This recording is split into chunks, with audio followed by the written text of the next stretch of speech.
Hello again, MMA True Believers. I am Jason Burgos for Sherdog.com, and I am joined by a man days away from making his debut inside the fabled Octagon. After winning a contract on Week 4 of the Contender Series in July, he makes his first foray into the UFC at UFC 246 on January 18th to face bantamweight veteran Brian Kelleher. And that man is a Jamaican sensation, Ode Osbourne. Ode, thanks for the time tonight before this big moment in your career.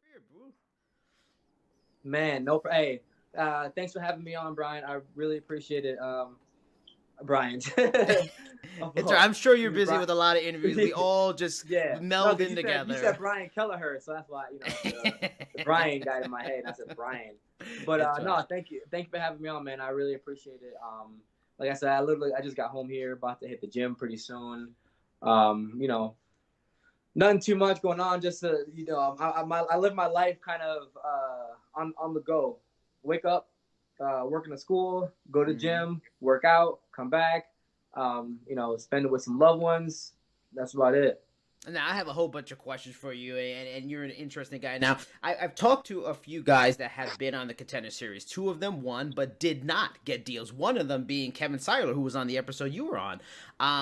In the post-fight, you talked about the moment being normal to you in terms of getting the contract, because you were telling yourself for so long it was going to come. You were going to get in the UFC. For many, that's a pretty emotional moment when they get that UFC deal, especially after a fight. So if that is just normal to you, what moment in this sport would get you emotional? Is it pretty much title or bust at this point when it comes to emotional moments? I mean, yeah. Really, it is just title or bust, because a lot of people don't understand this. But when your mindset has been set to a certain frequency since you were a kid, the normal moments aren't really normal. It's hard to describe it to people, because, I think a lot of people live on a low where they set their limitations so low. Right. People ask me, man, how excited are you to be in the UFC? I'm like, I'm excited, but at the same time, I'm supposed to be in the UFC. I'm supposed to be here. Okay. This is where I'm supposed to be. Nothing, you know what I'm saying? I'm not like, nothing is like over the top for me. It's like, I've always believed that I was supposed to be here. You know what I mean? And I think that for me, I've elevated my mind so much, and I've always told myself that. And I've had doubts. Don't get me wrong. I'm human. I've had doubts throughout my years, throughout the pain and the sweat and tears. Like, man, like, am I gonna make it? Am I gonna make it? But I just, you know what I mean? You know what I kept doing though? I just kept struggling. That's it. That's the key to being successful. You just struggle another day. And once again, I'm not satisfied with only being in the UFC. I'm not content with only being in the UFC. I want to be the best in the UFC, mainly to have that platform so I can motivate other kids that were like little 7-year-old me to be able to do anything they want to do and not set those low limitations or expectations.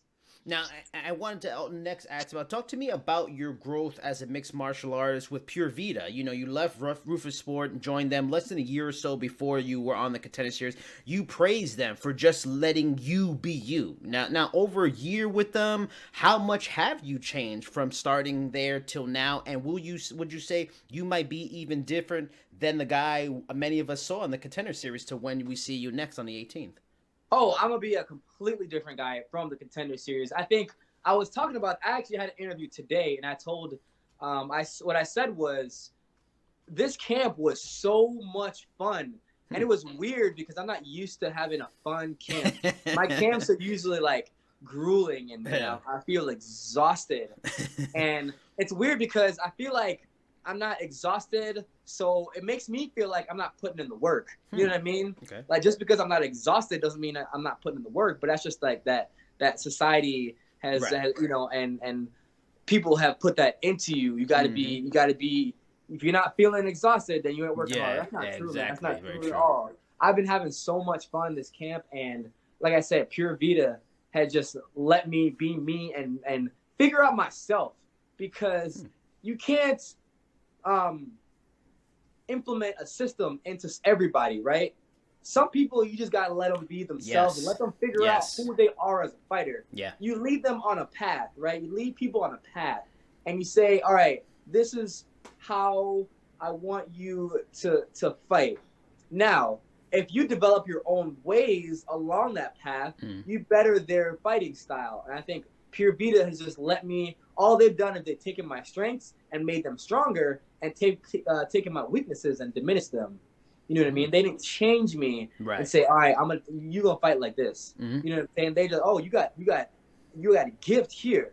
We're gonna boost this gift, okay? We see what you're good at. Let's boost that." You know what I mean? A lot of people are like, "Oh man, you fight with your hands down. Don't do that." They're like, "Okay, you fight with your hands down. How can we make that greater to where you're fighting with your hands down and you're not getting hit?" You know what I mean? Yeah. So they boost those things because not everybody can do it. But when you find people that can do those certain things, instead of running away from that fear, they enhance it into something that's devastating to people. And people don't understand that. The 18th, the fight against Brian Kelleher, he is interesting in that, you know, he's entering his third year with the promotion, has fought a lot of talented guys. You know, the common belief, at least from observers of the sport, is once you are in the UFC, you are fighting the best guys. Is Kelleher the best fighter you have faced in your opinion, or is his main threat to you and your abilities more that he's experienced and maybe calm on the big stage where you're getting your first shot on the big stage? You know, I can't really give you an answer until I fight him. Okay. I really don't know. That's a tough one to answer because I haven't fought him yet. You know what I'm saying? So I don't know. I feel like I'm gonna put him out the first round just because that's the mentality that I have. But it could go either way. You know what I mean? You never know. That's how a fight is. The fight could go either way. It could take 3 rounds. He could beat me. I can get knocked out. Anything can happen. You know what I'm saying? So I can't really answer that question without fighting him first. You know what I mean? Fair enough. Kelleher has had his shortcomings against good strikers who can pressure, like a Chito Vera and John Lineker. Are there things in those fights you and your coaches see that maybe you can emulate? Or is this really, you know, I know you're not a big videotape guy. You know, is this more really about just imposing your unique style on him? Yeah, that's what okay. That's what it's all about. It's just me going out there and being me. Do you feel a certain what would you say in your style, especially the advancements you've made with Pure Vida, that you feel maybe he hasn't seen yet? What do you do that maybe is a little different than what he's seen so far in his UFC run? I have a lot of different styles actually. People only think that I have, my styles vary. I can fight with my hands up. I can fight with my hands down. I could pressure you. I could pull, counter you. It looks very similar, but it's not. I can emulate. My styles vary based on my opponent and based off of what I feel in my fight. Okay. You know what I mean? So, like for instance, I knew I was fighting Armando, who was real aggressive. So I knew that going into that fight, I'm gonna pressure him really hard. Yes, you did. He's gonna come back. Yeah. He's gonna come back, and I'm gonna take advantage of his, because I knew he swings with ferocity. So my reflexes are sharp. So I counted on my reflexes to negate his pressure, and that's exactly what happened. So is it a type of thing is that part of why you're not a big tape guy? You have to get in there and kind of feel the guy, feel the cage, feel the atmosphere, feel the moment. Feeling, but it's feeling them. It's called controlled aggression. Okay. It's aggressively feeling them out. It's what you're gonna do when I put pressure on you. What are you gonna do? You know what I mean? And I can't fight everybody. I can't have this style that I'm gonna do, because you get stuck in your head and doing this style. What's gonna happen is someone's gonna counter it, and then what's gonna happen? You're like, oh shit, someone just countered everything I just planned for. What am I gonna do next? Now you're in your head. Now you keep trying the same thing over and over and over and over again, but it's not working because that's the whole thing you've been practicing your whole camp, and now you're fucked. So it's great to be a martial artist, to be great at everything, being good at wrestling, being good at stand-up, being good at jiu-jitsu. And as long as you're well-rounded enough to be good at everything, you know what I mean? You can pressure people into making a mistake. Fair. And that's what I do best. I pressure you into making a mistake. You said winning on the Contender Series, like we talked about, was normal. Do you expect this first walk to the octagon and this first fight to feel normal too? You know, even legends like Daniel Cormier admitted UFC jitters. Has the visualization already happened in your mind 1,000 times that this is going to be like any other fight? No, I think it's gonna be better. It's gonna be much better than it's gonna be better. I think this is my come out, so I think it's gonna be much better for me. Um, I think it's gonna be spectacular. Normally spectacular. It's gonna be great. Now, I talked to Tyson Nam recently. He was finally signed by the UFC after a really long career, on the regional circuit and in sport for a long time. And he's told me he still plans to keep his day job while fighting in the UFC because feeling it's kind of a if it ain't broke, don't fix it situation. Now, you are a teacher, assistant teacher from what I believe. You enjoy the job. Do you foresee yourself doing that for many years or to come? Or because of the confidence, because you feel you are supposed to be here, because you can be great, that even those teaching years are numbered eventually for a full-time fighting career? No, nah, man. It depends. It goes. It depends why you're fighting. You know what I mean? If you're fighting just to be a fighter, then yeah, I can see a full-time fighting career could be your thing. But I'm not fighting just to be a fighter.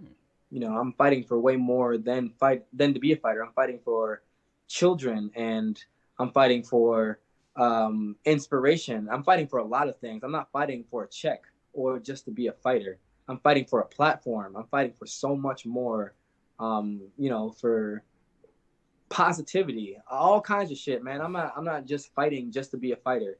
And I think, once again, if you're fighting just for a check, that's cool. You can just fight. But I enjoy working in a school. I love it. That's what I do. And I wouldn't give that up for anything. I respect that. I really, especially because as a person that has a kid and they're so teachers, I respect that you have a passion for teaching and enjoy doing it even more than fighting. As exciting as that is. I love it. Now, how big of a relief is it as a fighter to have this sort of outlet? The Contender Series to get into the UFC, because obviously you can be a top prospect, but then you have to hope the UFC identifies you and signs you. Or the other option is for so long was the Ultimate Fighter, but even with that, you got to fight several times to even get to the fight that gets you the contract. There's a whole bunch of variables. How good is it just to have my resume versus your resume in this cage in Vegas and you get a deal? How do you feel lucky that you were able to get that route to the UFC than say some of the other harder ones? No weapon formed against me shall prosper. I've said this before. Just because the man says you're the man, don't make you the man.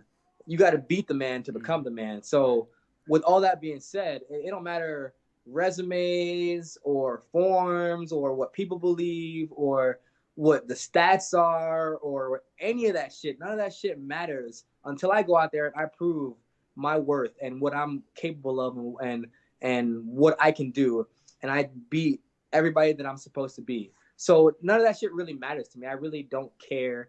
You know what I mean? I don't care about any of that until I go out there and do my thing, because I still have a journey ahead of me, and I have to keep myself grounded. You said in an interview, and this is your statement, when I come in, I'm expecting you to punch me back so I can pull. I play a dangerous game. I'll take one to give a couple. I'll roll with it, absorb it a little bit. It takes a while for some fighters to become friends with that particular aspect of the sport. Case in point, someone like Kelleher Harrison in the PFL, very talented, tough woman, but she seems still kind of uncomfortable with that sort of stuff. Where do you think that nature comes from? Was it always there? Did it start when you started in martial arts? Was it wrestling? Was it when you got really into MMA? When did you kind of, for a lack of a better term, become friends with being hit? Because that's what separates fighters from regular people. I think to be honest, it's always been within me. And what I mean is I've always been an artist. Mm-hmm. And I think for me, it's more of a feel than anything. I try not to think about things. I just go out there and I feel. My body will do it if I allow my body to do it. If you force things, that's where you'll get caught, and that's where you'll get, messed up in different situations. I think I pressure you because I know my body's reaction time, and I can react on a drop of a dime. So if I wasn't like that, I probably wouldn't do that. You know what I mean? I think you have to be. It's a gift that either you're born with or you're not. You know what I mean? If you're not born with that gift, that ain't the stop for you. Like I wouldn't recommend like Diaz doing You know, Yeah. McGregor, he does that. He's got that gift. Yeah. He senses that pull, but he's not looking for it. You know, I don't go out there looking for that, like, oh, Very I'm gonna true. counter. Right. I look to finish you, and if it's either you finish, you get finished, or you fight back. And so when you fight back, that's when my body reacts to whatever you do.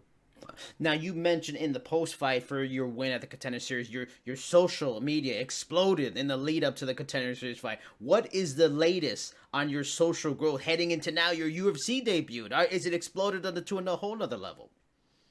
Yeah, but like I said, I try to keep myself grounded, man. I have great people around me, and it's good to have good people in your corner to kind of fall back on, to walk with you. You know, you gotta have a close circle, because if you let your social media in, it'll devour you. It's like a wormhole. You can't let that thing for real, man. Yeah. The internet can be ruthless. Yes. So you gotta just take it with a grain of salt. You know, you gotta just be able to be happy with whatever you're doing. Now, I always like to end the interviews learning a little bit more about the person away from fighting, because I understand how much fighting, the camp, it can consume you physically and mentally.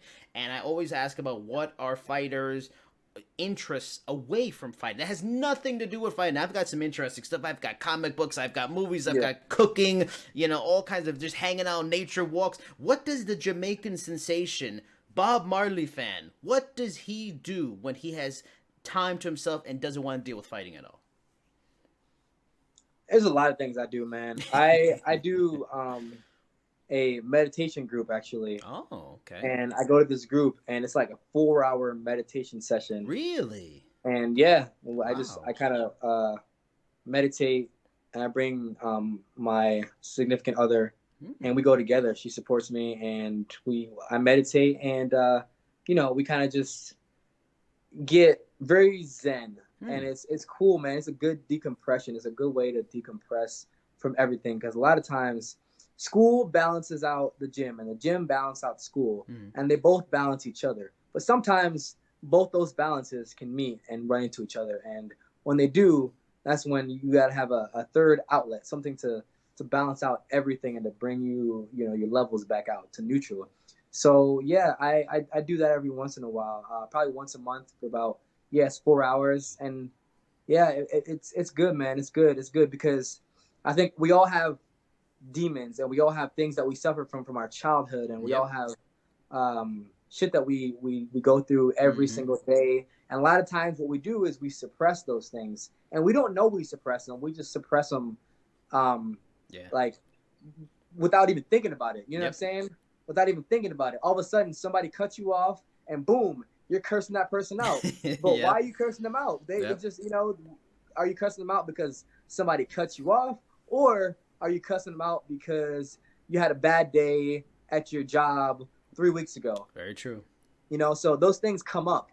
So what I do is I try to release all those things, because what you take into the octagon with you is how you're going to perform. And that's why I become very stoic and zen. That's why you always see me be very calm, because it's a meditative state that I get into with my body, and my body just flows with everything.